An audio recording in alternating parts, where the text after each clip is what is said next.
다양한 명사를 초청해 삶의 지혜를 들어보는 시간 릴레이 특강 지혜의 다락방 강민경입니다. 여러분, 노화하면 어떤 생각이 제일 먼저 떠오르시나요? 노화. 네. 누가 피할 수 없으면 즐기라고 얘기하는데 네. 피할 수 있다면 피하고 싶어요. 정말 피하고 싶은 어떤 우리 생체적인 이런 네. 능력들도 좀 떨어지고 의욕도 좀 떨어지고 단순히 뭐 주름살이 늘고 몸이 신체적인 능력이 떨어지는 게 아니라 네. 뭔가 하고자 하는 의욕도 떨어지기 때문에 네. 저는 피할 수 있다면 피하고 싶은 게 바로 노화입니다. 네. 사실 우리 어릴 때 생각하면요. 초등학교나 중학교 때 이럴 때 엄청 빨리 늙고 싶어 했습니다. 맞아요. 빨리 어른 되고 싶고. 성인 영화 보려고 그런 거 아니에요? 그런 것도 있지만 뭐 사고 싶은 것들이 많았습니다. 그런데 이제 한 30대 넘어가잖아요. 최고의 찬사가 바로 동안이다. 그렇지. 왜 이렇게 어려 보이냐 이런 얘기 듣잖아요. 네. 그러면 뭐 오늘 뭐 사줄까부터 지갑 다 열립니다. 네. 그러다 보니까 사람들은 젊음을 늘 네. 간직하고 싶잖아요. 그러다 보니까 젊고 싶어서 그러지 않을까 네. 그런 생각이 듭니다. 동해병 20대 같아요. 오늘 회식입니다. 이렇게 되는 거죠. 민증 검사할게요. 오늘 필요한 거 없죠? 오늘 소고기 하나 씁니다. 저는 이제 그 화장품도 보면요. 안티에이징 이런 거 들어가면 굉장히 그러네요. 잘 팔리잖아요. 네, 맞습니다. 뭔가 더 좋아 보이고 더 뭔가 영양가가 있을 것 같아요. 그래서 정말 그 노화는 남녀노소 누구나 다 이렇게 안 왔으면 좋겠고 그러지 그렇죠. 않을까 피하고 싶지. 싶고 그렇지 않을까 싶습니다. 네. 근데 오늘 두 분 약간 모자가 네. 그 중년의 노신사 같은 느낌으로 얼굴은 동안인데 네네. 쌍노화입니다. 쌍노화. 아닙니다. 얼굴은 동안이십니다. 아니 이동엽이가 저기 항상 머리를 저기 모자를 쓰면서 머리를 안 만지면서 방송을 좀 날로 먹어요. 저도 좀 한번 해보고 싶어가지고 한번 모자를 한번 썼더니 네. 좋네. 머리에 왁스도 안 바르고. 아니 머리에 왁스도 안 바르고 네. 머리도 숨을 쉬어야 되는데 지금 숨이 더 막히네요. 네, 그래서 모자 지금 약간 때문에. 데칼코마니처럼 앉아 계셔서 한번 말씀드려봤고요. 네. 그런데 말입니다. 왜 우리는 이렇게 늙는 것을 무서워할까요? 근데 이 노화하면 떠오르는 이미지가 있잖아요. 네. 근데 막 그렇게 막 이렇게 긍정적이진 않은 것 같아요. 그냥 뭔가 그런 이미지 때문에 그렇지 않을까라는 생각이 좀 들어요. 네. 우리가 이제 성숙해져 간다는 거는 저는 환영입니다. 네. 성숙은 괜찮아. 뭔가 내가 좀 더 이 철학적이라든가 어른이 된 것 같고. 네. 뭔가 이제 내가 앞으로 농 읽는다 그러죠. 그러면은 이제 그동안 어떤 인생의 여러 시행착오를 겪으면서 완성돼가는 그런 면은 좋은데 노화라는 단어를 딱 들으면은 내가 이제 즐길 날이 얼마 안 남았구나. 약간 그런 생각이 들어요. 노세 젊어서 노세가 있는데. 맞습니다. 네. 맞습니다. 괜히 내가 나이를 저도 이제 나이를 좀 먹었잖아요. 그러면 내가 20대 애들이랑 똑같이 놀라고 그러면 얼마나 그 친구들이 우습게 보겠어요. 저 양반은 왜 이렇게 정신을 못 차려? 그럴 수 있잖아요. 밤새려고 해도. 왠지 점잖게 내가 해야 될 것 같고 그런 게 너무 싫다는 거죠. 네, 맞습니다. 저는 사실 이게 늙어간다는 게 사실 나쁜 건 아닌데 근데 이제 늙어갈수록 저희가 제일 걱정하는 게 뭡니까? 바로 건강 아닙니까? 건강이 나빠지니까 내가 이제 살 날이 얼마 안 남았다 이런 부분도 좀 있을 거고 네. 그리고 일단 늙어가면서 젊을 때 못하는 것들이 많습니다. 젊어야지 이제 방송가에서도 불러주고 그죠? 뭔가 일을 하더라도 좀 젊은 사람 쓰려는 선호가 좀 있고 기왕이면 젊은 사람. 네, 그렇죠. 뭐 같은 그런 값이면 예, 예. 뭐 네. 그런 식으로 가다 보니까 뭐 사회생활을 할 때도 늙는 것보다는 젊음이 좀 더 우선시 되지 않나. 맞아요. 네. 그러다 보니까 더 늙는 걸 싫어하지 않나 이런 생각이 좀 듭니다. 요즘 그래서 이동엽하고 저하고 섭외가 많이 줄었어요. 예. 모자를 벗어보시면 어떨까? 그래서 저희한테 들어온 게 바로 시니어 TV 아닙니까? 시니어 TV. 저한테는 이제는 맞습니다. 시니어 TV에서만 섭외가 들어옵니다. 네. 너무 마음이 네. 아픕니다. 맞습니다. 지금 굉장히 다양한 의견 주셨는데요. 저도 굉장히 비슷하게 생각을 했습니다. 어쩌면 우리 사회는 이 노화를 막연한 공포의 대상으로 보고 있는 건 아닌지 그런 생각이 드는데요. 이 누구에게나 찾아오는 노화 어떻게 인식하고 또 받아들여야 할지 지난 시간에 이어 박상철 전남대 연구 석좌 교수님 모시고 이야기 들어보겠습니다. 교수님 어서 오세요.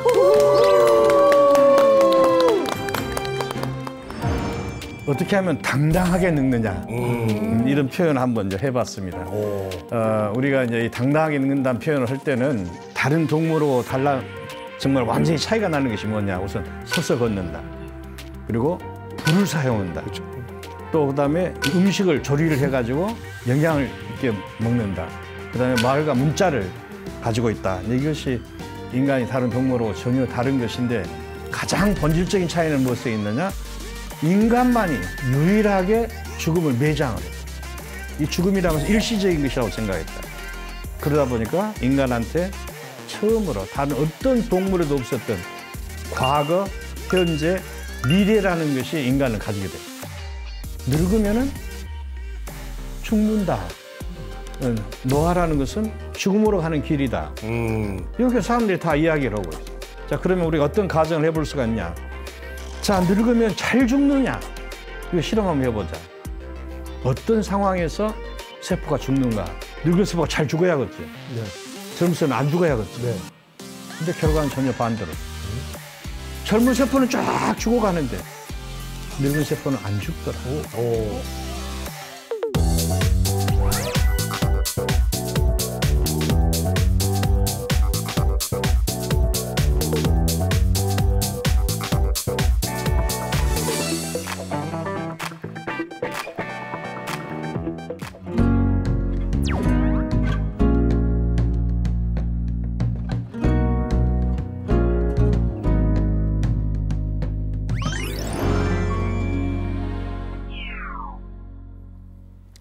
예, 전남대학교 연구 석좌 교수로 있는 박상철입니다. 네, 교수님 오시기 전에 저희끼리 얘기를 좀 나눠봤는데 네. 예, 노화를 피하고 싶다면이라는 주제로 이야기를 좀 해봤거든요. 교수님은 또 어떻게 생각하십니까? 그 노화를 어떻게 생각하느냐가 우선 중요하죠. 우리가 아마 지난 시간에 잠깐 내가 언급했는데 우리 에이징, 나이 든다는 거. 그래서 10살에서 11살, 그것도 나이 드는 것이죠. 네. 70살에서 71살, 그것도 나이 드는 것이죠. 네. 그럼 나이를 더 들더라도 10살부터 11살은 늙었다 말 안 하거든. 네. 잘한다고 말하거든. 네. 맞아요. 70살에서 71살은 늙었다고 말하거든. 왜 그러느냐. 왜 그래요? 왜 그래요? 왜 그런 거예요? 그러니까 잘한다고 말할 때는 그 전에보다 더 좋아진 것이. 네, 아, 좋아하시네. 기능도 좋아지고 외모도 좋아지고. 아, 그러니까. 근데 이 늙었다고 말할 때는 더 나빠지는 것이. 자, 그러면은 그것이 몇 살부터 우리가 사람을 늙음으로 바꿔야겠어. 한 왠지 65세? 저는 뭐 자, 65세냐, 50세냐, 저는 50세. 70세냐? 왜 65세라는 것이 그렇게 늙었다고 이야기를 할 수가 있나요? 그 회사에서 일단 정형 퇴임 당하지 않아요? 잘리니까. 자, 그런데 우리가 이 생물학적으로 봤을 때 65세가 되더라도 내가 저 작년에 못했던 것을 새로 할 수가 있고 맞아요. 더 새로운 것을 더 배웠고 네. 내 몸이 더 건강해지고 그럴 수 있죠. 그러면은 그때도 늙었다고 말하는 것이냐. 그때도 잘합니다. 와, 그러네요. 자, 우리가 이 노화라는 것을 어떻게 바라봐야 한다는 것은 바로 그런 점에서도 새로 시작하는 것이죠. 그래서 오늘 주제가 노화군요. 그래서 오늘은 지난 시간에 제가 우리 이 처음 인류 역사가 시작했을 때부터 지금까지 불로장생을 추구하기 위해서 어떤 노력들을 했는가 하는 이야기를 했고, 네. 그리고 또 바로 지난 시간에는 현대 과학이 어떻게 지금 노력하고 있는가, 노화를 해결하기 위해서 그래서 여러 가지를 제가 이제 소개해 드렸습니다. 그래서 오늘 이 시간에는 사람 이야기를 합니다. 우리가 과학기술 이야기를 했었기 때문에 이제는 이제 사람이 늙어간다는 것이 무엇이냐. 근데 지대에 지금 사람들은 노화라고 그러면은 굉장히 불안하게 생각하는 것이죠. 옛날적인 사고방식에서 노화라는 것은 아주 유명한 버나드 스트렐라라는 박사가 했던 유명한 말이 4가지 원칙이 있었다 그랬었죠. 예를 들면 누구나 다 늙고 늙으면 한쪽으로 늙어지면 그만이고 어쩔 수가 없고 그리고 점점 나빠져서 죽어가는 과정이다. 그런데 그것이 현대 과학적인 측면에서 전부 다 새로운 측면에서 부정이 되고 새롭게 이해하는 그런 것이 생겼다는 것을 우리가 지난 시간에 이야기를 했습니다. 그래서 이 시간에는 제가 여러분들과 같이 이 노화라는 것에 대해서 좀 새로운 각도에서 이야기를 좀 해보도록 하겠습니다. 그래서 오늘 이 시간에는 어떻게 하면 당당하게 늙느냐 이런 표현을 한번 이제 해봤습니다. 우리가 이제 이 당당하게 늙는다는 표현을 할 때는 우리가 제일 첫 시간에 이야기했던 인간이 다른 동물하고 정말 완전히 차이가 나는 것이 뭐냐. 우선 서서 걷는다. 그리고 불을 사용한다. 그렇죠. 또 그다음에 음식을 조리를 해가지고 영양을 있게 먹는다. 그다음에 말과 문자를 가지고 있다. 이것이 인간이 다른 동물하고 전혀 다른 것인데 가장 본질적인 차이는 무엇에 있느냐? 죽음 경배라 그러죠. 죽음이라는 것을 인간만이 유일하게 죽음을 매장을 해. 근데 매장을 하면서 어떻게 생각했느냐? 이것이 끝이라고 생각을 하지 않았다. 이 죽음이라면서 일시적인 것이라고 생각했다. 이 죽음이 다른 세상으로 우리를 가게 하는 것이라고 생각했다. 그러다 보니까 인간한테 처음으로 다른 어떤 동물에도 없었던 과거, 현재, 미래라는 것이 인간을 가지게 돼요. 그래서 바로 이제 그런 측면에서 어떤 생각들을 하게 되느냐. 사람들이 이런 생각을 하죠. 자, 늙지 않고 죽지 않을 수가 있을까? 이게 인간의 아주 가장 큰 이 질문이었죠. 근데 특히 사람에 대해서는 어떤 질문이 제일 중요한 질문이냐. 왜 늙느냐? 왜 늙느냐? 우리 외형적으로 보면 뭐 늙어든 것이 보이죠? 네. 왜 늙느냐? 그 다음 또 두 번째. 누구나 다 똑같이 늙느냐? 그건 그렇지 않은 것 같죠? 예. 왜 그런 차이가 나느냐? 그 다음 세 번째. 늙으면 죽어야 하느냐? 이제 이런 질문이 이 사람이 노화에 대해서 가지고 있는 제일 큰 이 본질적인 질문이고 그런 질문을 해결하기 위해서 그동안에 많은 이제 노력들을 해왔습니다. 그래서 20세기 말에 이 노화 학설이 얼마나 많은가 하고 뒤져봤더니 아주 유명한 메드베프라는 그런 학자가 정리해서 보니까 그때도 400가지가 넘는 학설들이 있더라. 400가지. 400가지. 400개나. 네. 너무너무 많은 거죠. 도대체 정설이 뭐냐. 예. 그러나 이제 그 중에서 이제 저희가 관심 가지고 있는 것은 왜 늙으면은 반응을 잘 못하느냐. 모든 반응이 좀 느려지죠. 네. 그런 것에 대해서 저는 이제 주력을 하고 있는데 우선 그 노화 학설을 그동안에 알려진 것을 몇 가지 간단한 거 한번 정리를 해서 보면은 예. 왜 400가지나 되느냐. 그리고 지금은 그보다 더 많겠죠. 지금부터 20년 전에 400가지였으니까. 네. 근데 그 어떤 시각으로 노화를 바라보느냐. 이 분자적인 수준에서 바라보냐. 분자적인 수준에서 유전자가 어쩌다.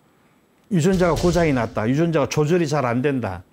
뭐 이런 것부터 시작을 해서 예를 들면 이 세포 내에 무슨 돌연변이가 많이 생긴다. 뭐 분화가 잘 안 된다. 이런 분자적 수준. 그다음에 또 한 가지. 세포 수준에서는 이 세포가 노화했다 해가지고 이게 텔로미어가 어쩌다, 유해산소가 어떻다 하는 이런 이야기 또 많이 나오고 있죠. 또 이제 개체 수준에서는 노화 과정을 신경이 어떻게 늙느냐, 면역 기능이 떨어지느냐, 활동력이 떨어지느냐 이런 식으로 평가하는 방법이에요.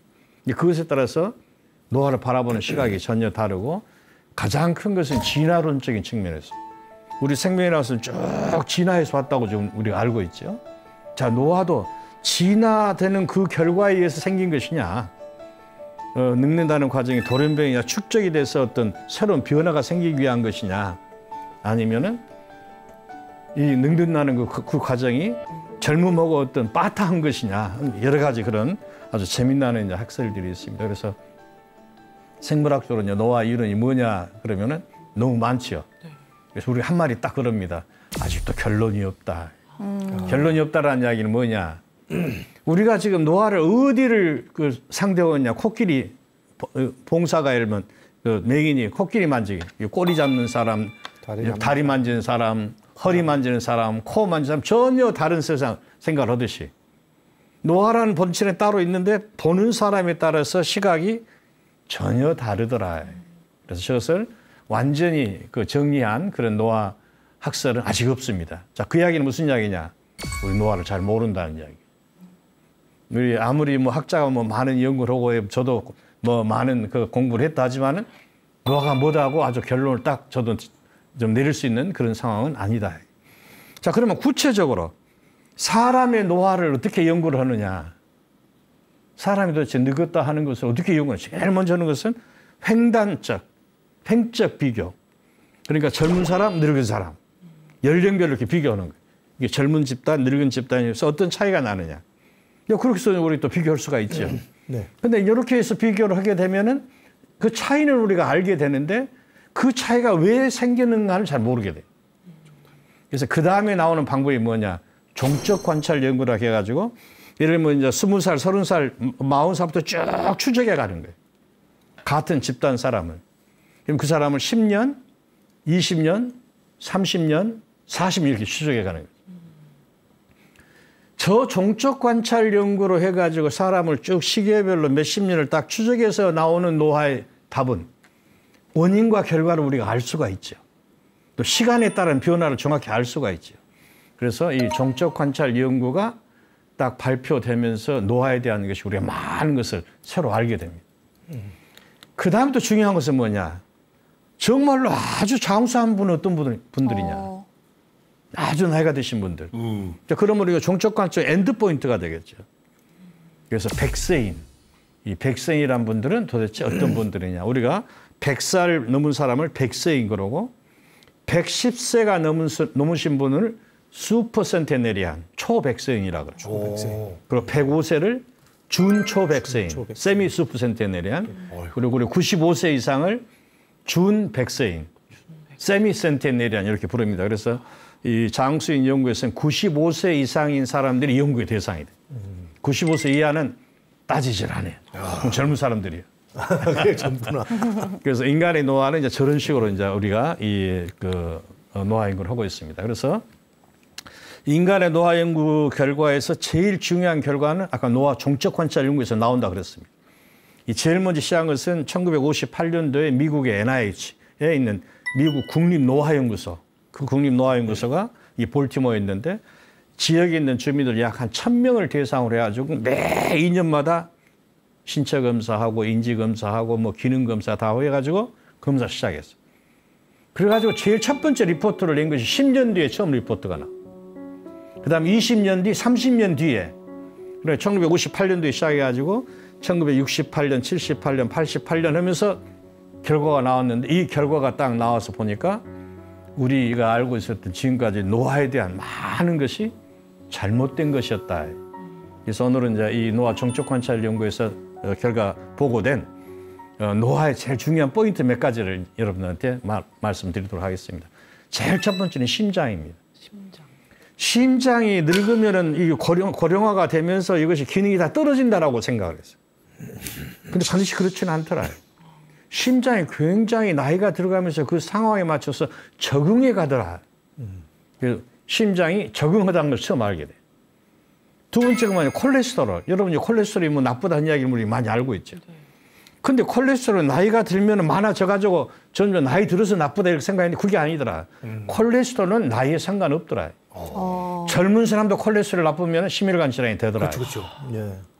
그래서 저것은 콜레스테롤이 높고 낮고 하는 것은 연령에 상관이 없이 그 무조건 나쁜 것이다. 이렇게 이제 설명이 됐었죠. 그 다음에 이제 골소실, 골다공증. 골다공증이 왜 생길까? 여러 가지 이제 분석을 이제 해봤는데, 예. 골다공증 생기는 결정적인 원인이 뭐냐? 예. 뼈라는 것은 이렇게 유지되려면은 새로 만들어지고 부서지고 이 두 가지가 같이 가야죠. 부서지고 만들어지고 부서지고 만들어지고. 그런데 나이가 들어가면서 부서지는 속도는 나이에 따라서 상관이 없는데 이렇게 새로 만드는 생성하는 과정이 늙어지니까 줄어들더라. 새로 생성들이 안 돼서 받쳐주지 못하니까 골다공증이 생기더라. 이게 또 알게 됩니다.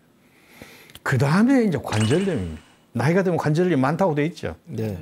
당연히 많은 것인데 문제는 관절염이 연령에도 중요한 제일 중요한 것은 사실은 비만이고 체지방이 많으면은 관절염이 나빠지더라. 그래서 젊은 사람도 관절염은 비만 조절해야 관절염이 해결이 된다는 것에서 거기서 이제 나오는 것이죠. 그 다음에 운동 부하에서 있는 신체 기능을 테스트해봐. 신체 적응력. 적응력을 테스트해봤더니 매 10년마다 5%에서 10% 줄어들더라. 신체적인 운동 부하 실험에서 이 신체 적응력이 쭉 줄어든다는 것을 우리가 알게 됩니다. 그래서 제일 중요한 것은 바로 근육입니다. 근소실이 초래된다는 것을 알게 됩니다. 그 다음에 복부 비만. 복부 비만이라는 것이 나쁘다. 요새 좀 다 알고 있죠. 네. 그 알려진 결정적인 요 스타디에서 복부 비만이 심장 질환의 결정 요인이다. 심장 질환이. 그리고 이제 이 연구에서 나온 제일 중요한 사실 중에 하나 뭐냐? 복부 지방하고 피하 지방 또는 이제 둔부 지방 네. 이렇게 있는데 예. 복부 지방이 문제지 피하 지방이나 둔부 지방은 상관없더라. 바로 복부 지방의 문제라는 것을 이 연구에서 아주 결정적으로 확인이 된 것이죠. 큰일이야. 그 다음에 또 한 가지가 뭐냐? 이 몸무게가 자꾸 변하는 거 좋지 않더라. 그리고 몸무게라는 것은 그 사람한테 필요한 어떤 저 상황에 맞춰서 적절한 체중을 그대로 유지한 사람이 오래 살더라요. 몸무게가 우푹집어 한 사람들 그건 좋지 않더라. 그럼 다이어트 자주 하는 사람들은 위험할 수 있네요. 아니요, 뭐 자꾸 이제 그런 식으로 했다면 별로 좋은 것이 아니죠. 그런데 일정하게 자기 생활 습관을 딱 해가지고 자기 몸무게를 일정하게 유지하는 것이 가장 중요하다. 과체중으로 쭉 가는 건 안 좋죠. 아, 그것은 무조건 안 좋죠. 지금 계속 95kg 유지하고 있는데. 아이고. 자, 그다음에 폐기능. 왜 폐기능이 80대에는 젊었을 때 40%밖에 안 되더라요. 그래서 이제 폐기능이 점점 줄어드는 것이죠. 우리 생체 내에서 폐기능이 아주 나빠지는데 우리가 그 나이가 들어서 정말 사람들이 자연사 죽는 제일 결정 요인이 바로 폐입니다. 폐기능이 나빠지니까 그런 상황에서는 감기만 한번 걸려도 폐기능을 못 해버려요. 아, 맞아요. 그래서 바로 사람이 이제 친구 아버지도. 불행한 일이 벌어질 수가 있죠. 그 다음에 이제 이 조사를 하면서 결국 이제 이 식사 생활이 얼마나 중요한가. 균형 잡힌 식사. 영양소를 딱 균형이 있어야 하고. 그 다음에 이때 처음으로 이 사람들이 미국 사람들이 아주 고기만 많이 먹던 사람들인데 식이섬유하고 항산화 식품이라는 것이 굉장히 중요하더라는 것을 이때 이제 알게 됩니다. 그래서 채소를 많이 먹어라. 하는 이야기 여기서 이제 등장하게 되는 거죠. 그 다음에 이 정신기능, 우리 인지기능이 떨어진다고 나이가 들면 떨어진다. 이렇게 사람들이 알고 있는데 그게 아니더라. 일률적으로 다 떨어지는 것이 아니라 사람마다 큰 차이가 있더라. 떨어지는 사람이 떨어지는 것이고 그렇지 않은 사람은 나이가 들어도 정신기능이 아주 온전하게 유지되더라. 그 다음에 여기서 아주 재밌는 결과가 나옵니다. 아무리 늙어도 변하지 않는가. 그것이 발견이 돼요. 목소리? 성격. 성격. 그놈의 성격. 그래서 늙어도 변하지 않더라. 그리고 그 다음에 바로 그 말한 그 목소리. 목소리. 그러니까 50년 전에 헤어졌던 연인한테서 전화가 오면 그 사람 알아먹어. 맞아요. 이게 소리하고 성격이 달라지지 않는다. 이 연구를 추적하다 보니까 그렇게 나온 거예요. 그래서 이런 것이 노화 정책 관찰 연구에서는 아주 중요한 그런 결과고 이런 개념이 이제는 이 사람이 어떻게 늙어가냐 하는 이야기를 할 때 우리가 분명하게 말할 수 있는 우리가 지금까지 잘못 알고 있었던 것을 이제 고쳐야 하는 것이죠. 자, 그런데 제가 노화를 바라보는 시각에서 제일 중요하게 보는 것은 아까 잠깐 말했었죠. 반응성이다. 자, 늙어지면 반응성이 떨어진다. 그 제일 첫 번째 반응은 뭐냐면 증식 반응입니다. 젊은 세포, 늙은 세포를 가지고 증식을 딱 유도를 해. 그럼 젊은 세포는 막 증식해. 근데 늙은 세포는 증식 안 하고 가만히 있어. 절대 안 늘어나. 증식 반응을 못 하는 것이죠. 그래서 이 실험하면서 이것이 왜 그럴까 그 원인을 찾아내. 우리가 이제 찾아냈었죠. 근데 그 다음에 제가 관심 있었던 것은 뭐냐. 늙으면은 죽는다. 노화라는 것은 죽음으로 가는 길이다. 이렇게 사람들이 다 이야기를 하고 있어. 자, 그러면 우리가 어떤 가정을 해볼 수가 있냐. 자, 늙으면 잘 죽느냐. 이거 실험 한번 해보자. 그래서 젊은 세포하고 늙은 세포를 가지고 자외선을 점점 강하게 쪼이면서 어떤 상황에서 세포가 죽는가. 그러면 젊은 세포, 늙은 세포 비교해보면 늙은 세포가 잘 죽어야겠죠. 네. 젊은 세포는 안 죽어야겠죠. 네. 근데 결과는 전혀 반대로. 젊은 세포는 쫙 죽어가는데 늙은 세포는 안 죽더라. 이 결과가 나와가지고 이제 국제학회에서 저희들이 이제 발표를 했을 때 뭐 여러 학자들이 막 반문을 하고 질문을 하고 난리가 났어요. 그러면서 어떤 학자가 뭐라고 코멘트했냐. 저것은 세포니까 그럴 수도 있다. 저것은 세포라는 것을 우리가 인위적으로 키우니까 저것은 인위적인 환경이지 실제는 그렇지 않을 것이다. 개체는 전혀 그렇지 않을 것이다. 그래서 젊은지 늙은지를 가지고 바로 돌아와서 실험합니다. 젊은지 늙은지한테 복강에다가 이렇게 주사를 놔가지고 죽여보는 거죠. 그런데 어떤 일이 벌어질 것이죠? 또 죽구나. 늙은지가 잘 죽어야겠죠. 근데 전혀 그렇지 않더라. 젊은지가 죽더라. 뭘? 자, 그래서 이런 것을 보면서 우리가 무슨 생각을 하냐. 왜 그럴까? 이유를 찾아내. 젊은지, 늙은지 제일 큰 차이는 신호가, 좋은 신호가 딱, 이러면 증식인자. 그럼 젊은 세포는 증식인자가 쭉 신호를 세포막을 뚫고 핵막을 뚫고 핵까지 들어가. 그래서 유전자를 가동을 시켜. 증식을 해. 또 세포를 죽이는 인자 딱 치면 그 신호가 쭉 들어가. 그걸 죽여버려. 그런데 늙은 세포는 증식인자 신호도 안 들어가. 세포 3일 유도인자 신호 쳐도 그 신호도 안 들어가. 그러니까 증식도 못하고 죽지도 않고. 예. 자, 이 결과를 가지고 우리가 한번 이제 고민하는 거죠. 자, 노화라는 것이 뭐냐? 우리가 지금까지 생각하면 노화라는 것은 잘 죽는 변화라고 생각했는데 그게 아니더라요. 노화라는 것은 증식을 못해. 그러나 살아남아. 야. 그래서 증식을 포기하고 생존을 선택하는 생명현상이다. 이렇게 이야기합니다. 자, 노화라는 것은 죽자는 변화가 아니다. 네. 살아남자는 변화다. 생각의 전환이. 자, 그래서 여기서 우리가 노화의 의미를 다시 한번 생각해 보자. 예. 노화라는 것은 아무리 늙어도 인간의 존엄은 손상될 수 없으며 손상되어서도 안 된다는 것이 큰 핵심 단어. 그렇죠. 자, 그러면 이 노화라는 것을 해결하기 위해서는 어떻게 했으면 좋을까? 반응성 회복이. 자, 아까 이 반응성이 뭐 여러 가지 문제가 있다고 돼 있었죠. 우리 생체 반응성 중에서 제일 먼저 이 대먹이기, 피드백 메커니즘, 또는 이제 호메오스테이스라고 항존성, 또는 호미시스라고 하죠. 응내성, 외부 자극에서 큰 자극 안 죽는 것, 또는 실무의 뭐 여러 가지 반응이 있습니다. 근데 여러 가지 이런 생리 현상의 반응들이 늙어지면 반응을 잘 못해. 이걸 회복시킬 수가 있다. 왜냐? 우리가 그 메커니즘을 알아. 이런 여러 가지 생체 반응하는 메커니즘을 알기 때문에 그럼 우리가 고칠 수가 있다. 그래서 이제 제가 재작년에 논문 하나 쓰면서 아주 그런 걸 강하게 이야기했죠. Responsive Theory of Aging. 우리 노화라는 것은 반응성을 회복시키면은 노화를 제어할 수 있다라는 걸 여러 발표를 했었죠. 자, 그러면 이런 것을 가지고 우리 한번 제일 먼저 고민할 것은 뭐냐? 나이가 들어가면 창의력이 떨어진다고. 그건 아니죠. 사람들이 다 그런 이야기를 해. 네. 정말 그러냐. 근데 지금까지 역사적으로 세계적인 마스터피스, 예를 들면 괴테의 파우스트부터 시작해서 뭐 비발디의 사계다 뭐다 이런 것이 몇 살에 완성이 됐느냐. 레오나르도 다빈치도 그러고 미켈란젤로도 그러고 대작들을 몇 살에 만들었냐. 다 70, 80에 만들었다. 70, 80. 그럼 그 이상의 90에는 왜 없냐? 그때는 다 돌아가셨기 때문에 없다. 그러니까 이 생애 최후 마지막 순간까지 최선의 노력을 다 했다는 것을 우리가 알고 있어요. 리스펙합니다. 리스펙. 자, 그런데 진 코헤인이라는 그 심리학자가 뭘 발표했느냐? C는 ME 자성. 네. 방정식을 만들었어. 네. 창의력 방정식이에요. 다 똑같네요. C라는 것은 뭐냐? 창의력. 창의력은 무엇의 결과냐? M이라는 것은 이제 함수고, 예. E의 자성. E라는 것은 뭐, E와는 우리 인간의 내면적 경험. E2는 우리가 외부에서 느끼는 사회적인 경험.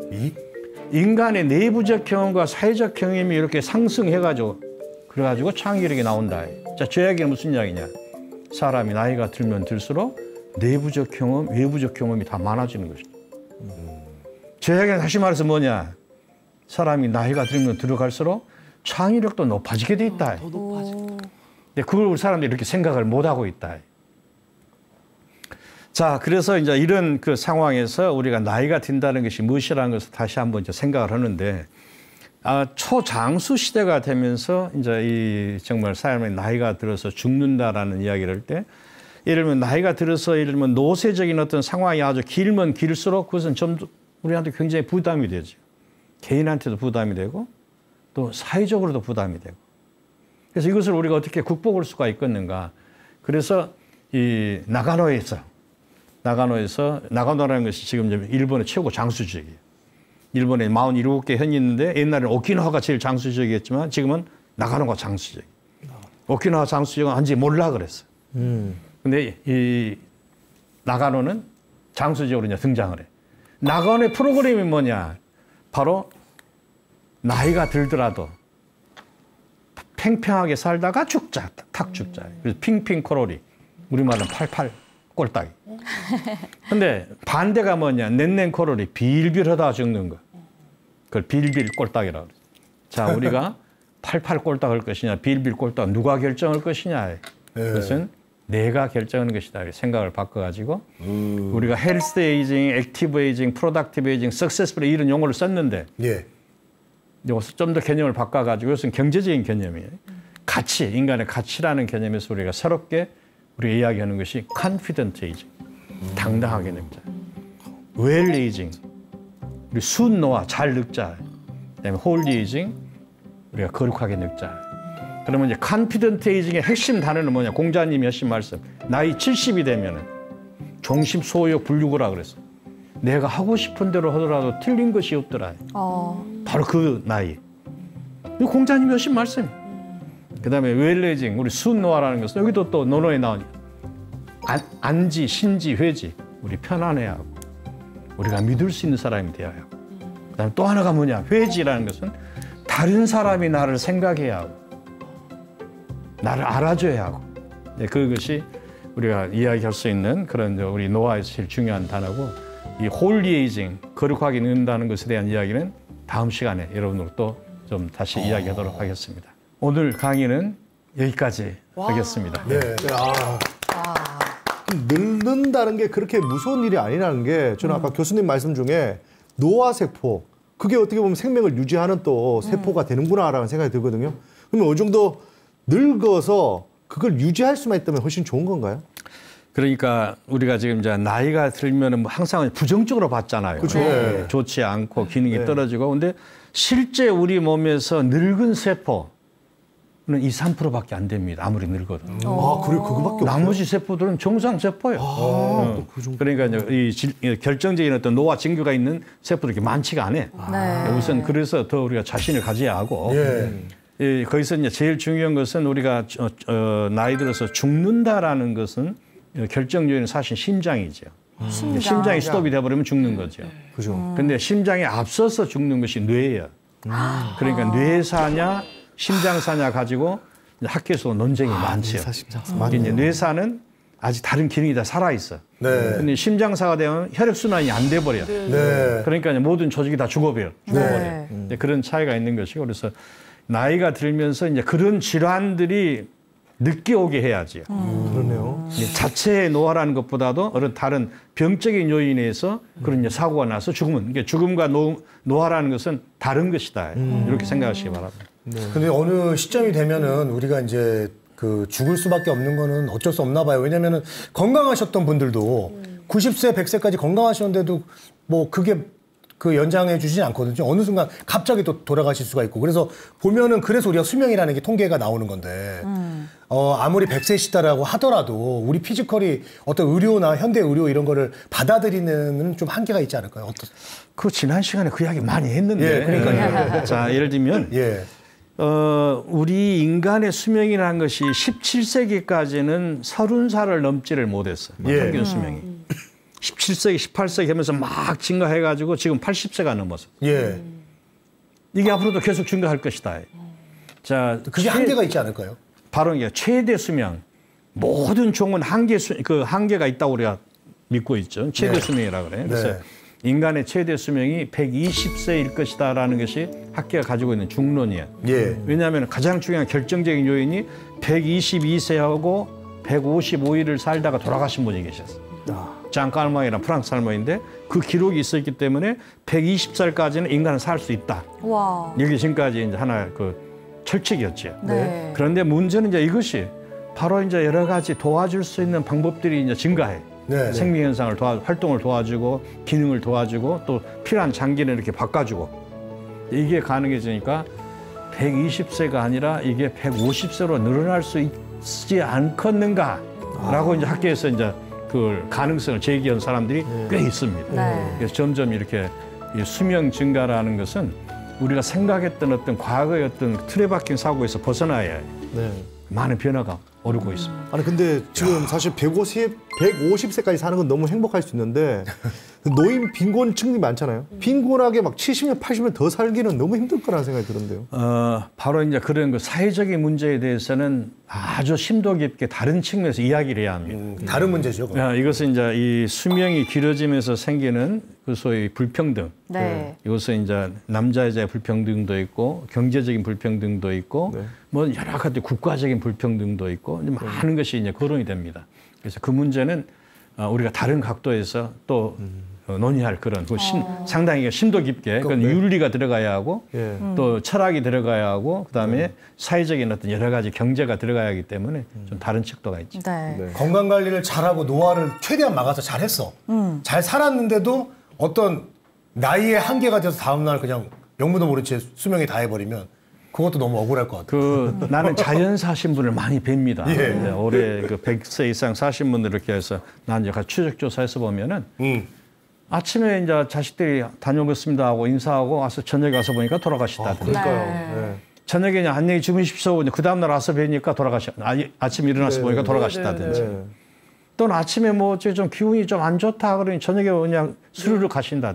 이게 자연사예요. 그게 제일 좋다고 생각하시는 호상이라고 그게 하지 제일 않나요? 좋게 보고 호상 우리가 말하는. 아, 지금 질문들이 굉장히 또 네. 쏟아져 나오고 있는데 아직 교수님과의 시간이 또 다음 주에 한 차례 있죠, 남아 있죠. 있습니다. 네, 오늘 준비한 건 여기까지고요. 저희는 다음 이 시간에 또 박상철 교수님과 함께 찾아뵙도록 하겠습니다. 함께 해주신 여러분 고맙습니다. 우리는 다음 시간에 또 만나요.